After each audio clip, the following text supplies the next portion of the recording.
สวัสดีครับวันนี้ภาคเหนืออีสานภาคกลางรวมถึงภาคตะวันออกกรมอุตุนิยมวิทยาบอกว่าจะมีฝนฟ้าคะนองและลมกระโชกแรงเกิดขึ้นได้นะครับสำหรับภาคอีสานตอนล่างรวมถึงพื้นที่ของภาคตะวันออกกรมอุตุนิยมวิทยาก็คาดว่าจะมีฝนฟ้าคะนองและลมกระโชกแรงในวันพรุ่งนี้อีก1วันนะครับเพราะว่าเป็นช่วงที่ลมตะวันออกเฉียงใต้พัดนำความชื้นจากทะเลจีนใต้เข้ามาจึงทำให้มีความชื้นที่จะลอยตัวขึ้นไปเกิดเป็นเมฆและฝนได้นั่นเองนะครับช่วงนี้ไปติดตามสภาพอากาศในภาคต่างๆกันครับ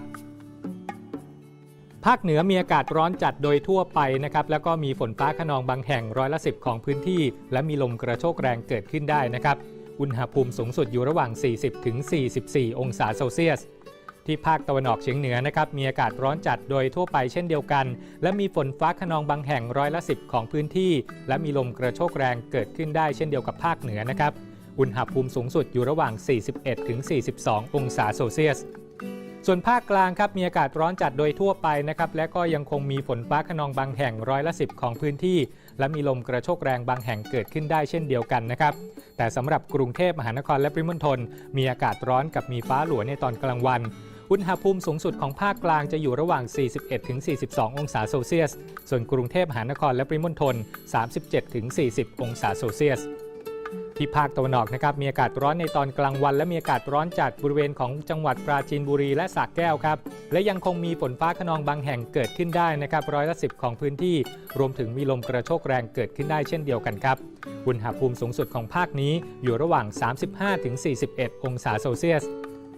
ที่ภาคใต้นะครับมีอากาศร้อนในตอนกลางวันนะครับและก็ทั้งฝั่งอ่าวไทยและทะเลอันดามันยังคงมีฝนฟ้าคะนองบางแห่งเกิดขึ้นได้นะครับ10%ของพื้นที่อุณหภูมิสูงสุดของภาคใต้อยู่ระหว่าง 34-39 องศาเซลเซียสครับ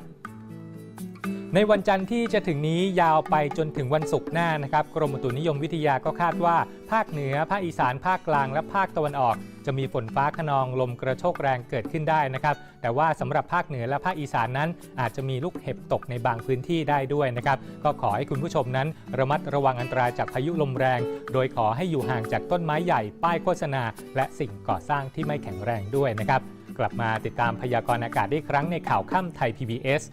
สวัสดีครับ